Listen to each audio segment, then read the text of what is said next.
Assalamu alaikum all. Today I will discuss the work from your textbook from page 62. Today we are talking about the currency, the pounds and pence. We already explained it into our class.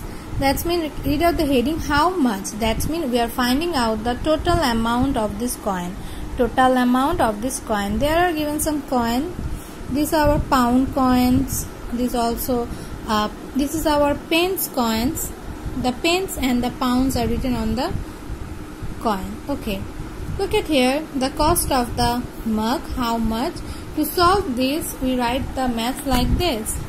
Cost of mug. Look at here. In the pound, it is 2 pound and it is 1 pound. 2 pound coin. One is for 2 pound and one is for 1 pound. So I write the pound. 2 plus 1, and you know that the pound sign sits before the number. And I write the pence separately. Here is 20, 20, 10 and 5. So I write this 20, 20, 10 and 5 pence separately. We all know that the pound sign sits before the number and the pence sign P sits after the number. We write here the pound coin separate and the pence coin separate. Then we add the number. 2 and 1 is 3. That means 3 pound.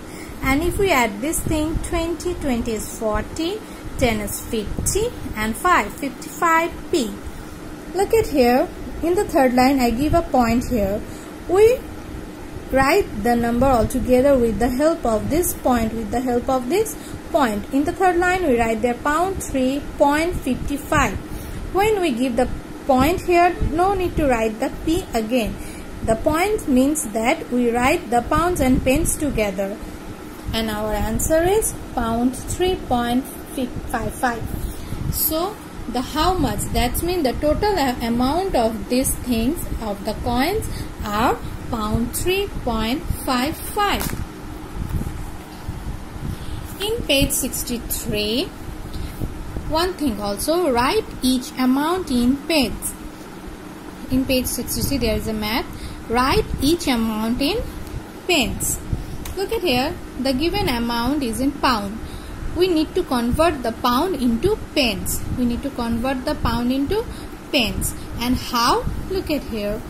We just omit the pound sign, omit the point. We just write the number 248 and give the P sign, and that's mean here is 248 pence. And how we know that? Because we all know that pound 1 is 100p. Pound 1 is equal to 100p. So same as pound 2 is 200p. Here is written pound 2.48, and we all know about the tens and unit. The 2 is in the place of 100, so here is 200. And we omit the P also. We write the 48 here and give the P sign. That means simply, if the number is given in pound, like pound 5.04, to convert it into a pence, we just simply omit the pound sign, omit the point also. We just write the number 504 and give the P sign here. That means the pound converted into pence, because 1 pound is 100p. So 5 pound is 500p. Sorry, here is 500p. So if we convert pound 5.04, it will be 504p. Same as the also number.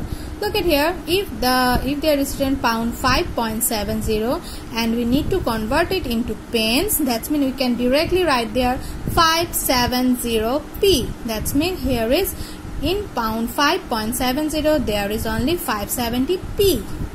In pound 8.06 there will be 806p, and pound 7.90 it will be 790p.